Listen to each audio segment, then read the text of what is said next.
नमस्कार विद्यार्थी मित्रांनो, माझं नाव सुहास भिसे. स्वागत आहे तुमचं सर्वांचं परदा करंट अफेअर्स मराठी या आपल्या मायबोली भाषेतील एज्युकेशनल यूट्यूब चॅनलमध्ये. विद्यार्थी मित्रांनो, आज आहे मार्च महिन्यातील शेवटचा दिवस 31 मार्च 2026. आजच्या दिवसाचे जेवढेही चालू घडामोडीचे महत्त्वाचे टॉप प्रश्न बनत असतील ते सर्व प्रश्न आपण या व्हिडिओच्या माध्यमातून पाहणार आहोत. तरी सर्वप्रथम आपण जर नवीन असाल, पहिल्यांदा या चॅनलवरील व्हिडिओ पाहत असाल तर चॅनलला या ठिकाणी अवश्य सबस्क्राईब सुद्धा करून घेऊ शकता. ठीक आहे, चला तर मग आपण आजच्या व्हिडिओला सुरुवात करूया. त्या अगोदर कालच्या व्हिडिओमध्ये जो काही शेवटचा प्रश्न विचारला होता त्या प्रश्नाचं उत्तर जाणून घेऊया. काय होता प्रश्न? भारतातील तिसरे चित्त्यांचे निवासस्थान म्हणून विकसित केले जात असलेले वीरांगना दुर्गावती व्याघ्र अभयारण्य कोणत्या राज्यामध्ये स्थित आहे? तर बऱ्याच विद्यार्थी मित्रांनी अगदी योग्य उत्तर टाईप करून सांगितलं आहे. पर्याय क्रमांक बी, एमपी म्हणजेच काय, मध्य प्रदेश राज्याच्या अंतर्गत स्थित आहे. विशेष म्हणजे या ठिकाणी तिसऱ्या क्रमांकाचं चित्त्याचं निवासस्थान देखील मध्य प्रदेशमध्ये आहे आणि याच्या अगोदरचं दुसरं आणि पहिलं सुद्धा या ठिकाणी चित्त्यांचं निवासस्थान हे या ठिकाणी मध्य प्रदेश राज्याच्या अंतर्गत स्थित आहे. क्लिअर? आता पाहूया विद्यार्थी मित्रांनो प्रश्न क्रमांक पहिला. टोटल संपूर्ण व्हिडिओमध्ये 12 प्रश्न असतील. सुरुवातीपासून शेवटपर्यंत व्हिडिओ प्रामाणिकपणे पाहण्याचा प्रयत्न करा. एक एक प्रश्न महत्त्वाचा आहे, तुम्ही कोणत्याही परीक्षेची तयारी करा. प्रश्न क्रमांक पहिला काय आहे? महिला महाराष्ट्र केसरी. लक्षात घ्या, फक्त महाराष्ट्र केसरी म्हटलं तर ते आहे पुरुषांच्या संबंधित. जर महिला महाराष्ट्र केसरी म्हटलं तर स्वाभाविक आहे याच्यातच आहे महिलांबद्दल बोलण्यात आलं. बरोबर?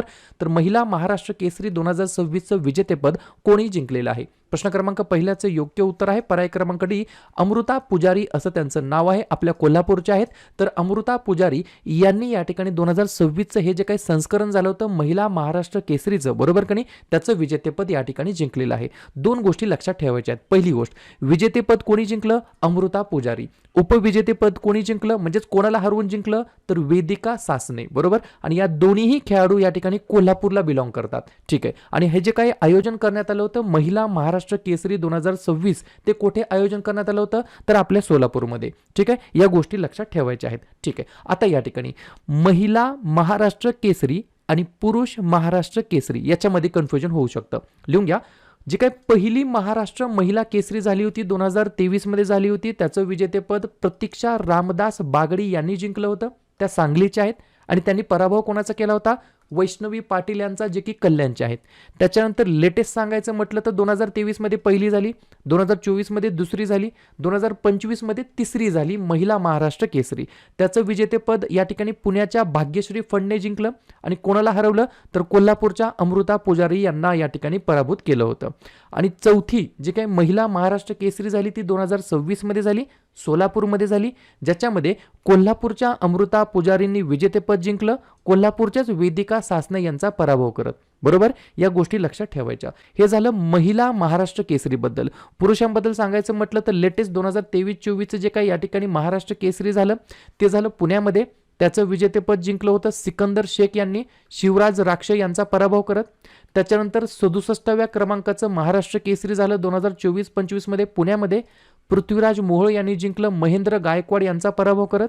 आणि 68वं महाराष्ट्र केसरी झालं 2025-26 मध्ये वाघोली म्हणजेच पुणे या ठिकाणी झालं.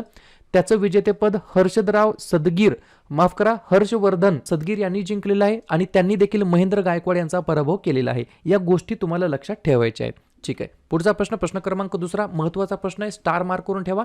G7 शिखर परिषद 2026 कोणत्या देशामध्ये आयोजित करण्यात येणार आहे? 2 नंबरच्या प्रश्नाचं योग्य उत्तर आहे पर्याय क्रमांक सी, फ्रान्स हे या प्रश्नाचं योग्य उत्तर असणार आहे. या ठिकाणी देखील कन्फ्युजन करणारी गोष्ट आहे. या ठिकाणी 2026 मध्ये जी काही होणारी G7 शिखर परिषद आहे ती 52व्या क्रमांकाची आहे. बरोबर? 53व्या क्रमांकाची 2027 मध्ये अमेरिका या ठिकाणी होणार आहे. 52वी 2026 मध्ये आहे, फ्रान्समध्ये होणार आहे. 51व्या क्रमांकाची या ठिकाणी 2025 मध्ये झाली कॅनडामध्ये. 50व्या क्रमांकाची झाली 2023 मध्ये, कुठे झाली तर इटलीमध्ये. आणि त्याच्या अगोदरची 49व्या क्रमांकाची झाली जपानमध्ये. या गोष्टी लक्षात ठेवायच्या आहेत. या ठिकाणी जर तुम्हाला असं विचारलं G7चा जो काही या ठिकाणी गट आहे, समूह आहे, याचा भारत सदस्य आहे का? तर नाही. तर भारत G7चा सदस्य नाही, परंतु आमंत्रित भागीदार म्हणून भारत देश या ठिकाणी सहभागी होत आहे. पंतप्रधान नरेंद्र मोदी या ठिकाणी जाणार आहेत या शिखर परिषदेसाठी. बरोबर? या गोष्टी लक्षात ठेवायच्या आहेत. प्रश्न आहे एखाद्या परिषदेबद्दल, तर बाकीच्या नवनवीन आयोजित किंवा आयोजित करण्यात येणाऱ्या परिषदांबद्दल चर्चा करूया. लिहून घ्या. पहिला, आसियान भारत क्रूज संवाद चेन्नईमध्ये. क्वाड 2025 ची बैठक भारतामध्ये. ग्रीन हायड्रोजन परिषद 2025 आंध्र प्रदेशमध्ये. AI इम्पॅक्ट समिट 2026 भारतामध्ये. 25वा शांघाय शिखर परिषद 2025 चीनमध्ये, आंतरराष्ट्रीय तांदूळ परिषद 2025 भारतामध्ये, पारंपरिक औषधांवरील दुसऱ्या क्रमांकाची WHO जागतिक शिखर परिषद नवी दिल्लीमध्ये, 8वी आंतरराष्ट्रीय सौर आघाडीची परिषद नवी दिल्लीमध्ये, AI इम्पॅक्ट समिट 2025 उत्तराखंडमध्ये, गौटेक 2026 पुण्यामध्ये आणि G7 शिखर परिषद 2026 फ्रान्समध्ये आयोजित केली जाणार आहे. पुढचा प्रश्न क्रमांक 3, वन उत्पादनांसाठी म्हणजेच फॉरेस्ट प्रोडक्टसाठी प्रमाण नावाचं प्रमाणपत्र मिळवणारे भारतातील पहिले राज्य कोणते ठरणार आहे? 3 नंबरच्या प्रश्नाचं योग्य उत्तर आहे पर्याय क्रमांक बी, आंध्र प्रदेश हे या प्रश्नाचं योग्य उत्तर असणार आहे. या ठिकाणी उत्पादन काय आहे तर वनाबाहेर लागवड केलेल्या युकलिप्टस पिकासाठी हे प्रमाणपत्र दिले जाणार आहे.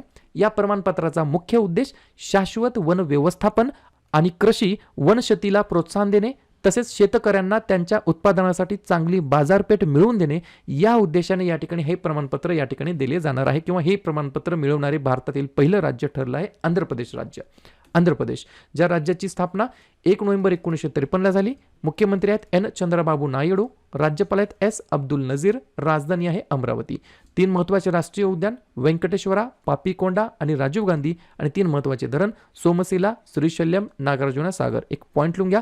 सतीश धवन स्पेस सेंटर जी की श्रीहरिकोटा या ठिकाणी स्थित आहे हे देखील आंध्र प्रदेशमध्ये येतं.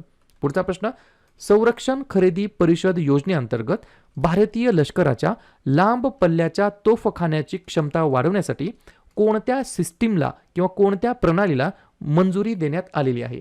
4थ्या नंबरच्या प्रश्नाचं योग्य उत्तर आहे पर्याय क्रमांक ए, धनुष गन सिस्टम. काय? धनुष गन सिस्टम, DGS म्हणजेच मराठीमध्ये म्हणता येईल धनुष बंदूक प्रणाली. या प्रणालीला मंजुरी देण्यात आली. 2-3 पॉईंट लिहून घ्या. डिफेन्स मिनिस्टर राजनाथ सिंह यांनी भारताची लष्करी क्षमता बळकट करण्यासाठी एका मोठ्या संरक्षण खरेदी योजनेला मंजुरी दिली. संरक्षण खरेदी परिषदेने सुमारे जवळपास 2.38 लाख कोटी रुपयाच्या प्रस्तावांना मंजुरी दिली आहे. लांब पल्ल्याच्या तोफखान्याची अचूकता आणि मारक क्षमता वाढवण्यासाठी धनुष तोफ प्रणालीला या ठिकाणी याच्या अंतर्गत मंजुरी देण्यात आलेली आहे. पुढचा प्रश्न क्रमांक 5, INS सुदर्शनीच्या लोकयान 26 मोहिमेचे मुख्य उद्दिष्ट काय आहे? मेन ऑब्जेक्टिव्ह काय आहे? 5व्या नंबरच्या प्रश्नाचं योग्य उत्तर आहे पर्याय क्रमांक डी, सागरी सहकार्य आणि सांस्कृतिक राजनैतिक संबंधांना प्रोत्साहन देणे. उत्तर लांब दिसतं म्हणून हेच उत्तर बरोबर आहे असं होऊ शकत नाही. कधी कधी तसा या ठिकाणी ठुक्का या ठिकाणी आपला लागत असतो, परंतु असं कधी कन्सिडर करायचं नाही. लांब उत्तर दिसलं की तेच उत्तर असतं असं नाही, कधीतरी तसं होत असतं. ठीक आहे. सागरी सहकार्य आणि सांस्कृतिक राजनैतिक संबंधांना प्रोत्साहन देणे या उद्देशाने या ठिकाणी काय आहे ही मोहीम आहे. INS सुदर्शनीच्या लोकयान 26 मोहिमेचं हे मुख्य उद्दिष्ट आहे. पुढचा प्रश्न, लिपुलेख खिंड कोणत्या राज्यामध्ये स्थित आहे जिथे 7 वर्षानंतर चीनसोबत सीमा व्यापार पुन्हा सुरू करण्याचा निर्णय घेण्यात आलेला आहे? तर ही जी काही खिंड आहे ती या ठिकाणी आपल्या उत्तराखंड राज्याच्या अंतर्गत स्थित आहे. या ठिकाणी हे याचं मागचं वैशिष्ट्य काय आहे ते लिहून घ्या. ही खिंड भारत आणि चीनच्या तिबेटमधील सीमा व्यापार आणि कैलास मानसरोवर यात्रेसाठी महत्त्वाचा भाग आहे. हा बंद का झाला होता व्यापार तर 2019-20 मध्ये कोविड-19 आणि सीमावाद गलवानमुळे हा व्यापार बंद करण्यात आला होता. ही देखील गोष्ट मला लक्षात ठेवायची आहे. ठीक आहे. उत्तराखंडमध्ये ही खिंड आहे. उत्तराखंड राज्याची स्थापना 9 नोव्हेंबर 2000 साली. मुख्यमंत्री आहेत पुष्कर सिंह धामी, राज्यपाल आहेत गुरमीत सिंह, राजधानी आहे देहराडून. 5 महत्त्वाचे राष्ट्रीय उद्यान Jim Corbett, Rajaji, valley of flowers, Nandadevi आणि गंगोत्री आणि 2 महत्त्वाचे धरण टेहरी आणि कोटेश्वर. पुढचा प्रश्न क्रमांक 7, रोड ओव्हर ब्रिज ज्याला आपण बोलतो ROB रोड ओव्हर ब्रिजच्या मंजुरी व तपासणी प्रक्रियांचे डिजिटलीकरण करण्यासाठी नितीन गडकरी व अश्विनी वैष्णव यांनी संयुक्तपणे कोणते पोर्टल सुरू केलेले आहे? 7व्या नंबरच्या प्रश्नाचं योग्य उत्तर आहे पर्याय क्रमांक बी, प्रिझम SG पोर्टल. कोणतं? प्रिझम SG पोर्टल हे या प्रश्नाचं योग्य उत्तर असणार आहे. 2 पॉईंट लिहून घ्या. या ठिकाणी प्रिझम PRISM याचा फुल फॉर्म काय तर लिहून घ्या, portal for rail road inspection and stages management steel girders. बरोबर असा याचा फुल फॉर्म आहे. हा जो काही पोर्टल आहे याच्या मागचा उद्देश काय किंवा हे पोर्टल काय करतं तर दस्तऐवज सादर करतं, मंजुरी, तपासणी, शंकांचे निरसन आणि रिअल टाइम देखरेख यासह संपूर्ण ऑनलाईन कार्यप्रवाह सक्षम करतं, अनेबल करतं. बरोबर. तर ROB रोड ओव्हर ब्रिजच्या मंजुरी व तपासणी प्रक्रियांचे डिजिटलायझेशन करण्यासाठी नितीन गडकरी आणि अश्विनी वैष्णव यांनी संयुक्तपणे प्रिझम SG पोर्टल या ठिकाणी सुरू केलेलं आहे. पुढचा प्रश्न प्रश्न क्रमांक 8 दिल्ली येथील आंतरराष्ट्रीय चित्रपट महोत्सव 2026 मध्ये जीवन गौरव पुरस्कार कोणाला प्रदान करण्यात आलेला आहे? तर पर्याय क्रमांक ए नंदामुरी बालकृष्ण. कोणाला? नंदामुरी बालकृष्ण यांना या ठिकाणी 5 दशकांहून अधिक काळ भारतीय चित्रपट सृष्टीला दिलेल्या त्यांच्या योगदानाचा सन्मान करण्यासाठी त्यांना या सन्मानाने गौरवण्यात आलेला आहे. पुरस्कार सोहळा नवी दिल्लीतील भारत मंडपम या ठिकाणी पार पडलेला होता. या ठिकाणी आपली जी काही 3 महिन्याची PDF आहे, बऱ्याच जणांनी या ठिकाणी कमेंट केलेली आहे, मला मेसेज केले आहेत की सर या PDFचा आणि गेल्या वर्षी जी PDF होती जानेवारी 2025 ते डिसेंबर 2025 या दोन्ही PDFचा आम्हाला परीक्षेमध्ये फायदा झालेला आहे आणि हे वाचून हे ऐकून खूप या ठिकाणी आनंद झालेला आहे. येणाऱ्या परीक्षांसाठी सुद्धा ही PDF फायदेशीर ठरणार आहे. 3 महिन्याची PDF आहे, 39 पेजेसची ही PDF आहे, 50 रुपये याची किंमत आहे. बॅक टू बॅक झेरॉक्स काढून घेऊ शकता. तुम्हाला काय करायचं आहे? फोनपे गुगल पे ओपन करायचा आहे, हा QR कोड स्कॅन करायचा आहे, 50 रुपयाचं पेमेंट करायचं आहे आणि त्याचा स्क्रीनशॉट 96 730 58 600 या व्हॉट्सअपला स्क्रीनशॉट पाठवायचा आहे. क्लिअर? 20 ते 25 मिनिटांमध्ये PDF दिली जाईल. ठीक आहे.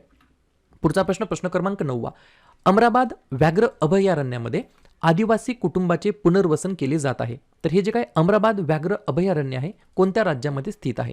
पर्याय क्रमांक डी तेलंगणा हे या प्रश्नाचं योग्य उत्तर असणार आहे. हे का महत्त्वाचं आहे तर लिहून घ्या.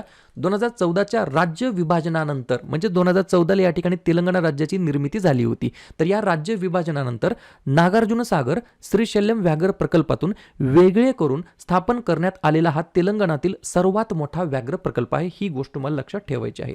तेलंगणा स्थापना 2 जून 2014. मुख्यमंत्री रेवंत रेड्डी, राज्यपाल शिवप्रताप शुक्ला, राजधानी हैदराबाद. 2 महत्त्वाचे राष्ट्रीय उद्यान मृगावानी आणि महावीर हरिणा आणि 2 महत्त्वाचे धरण सिंगूर आणि पोचरम.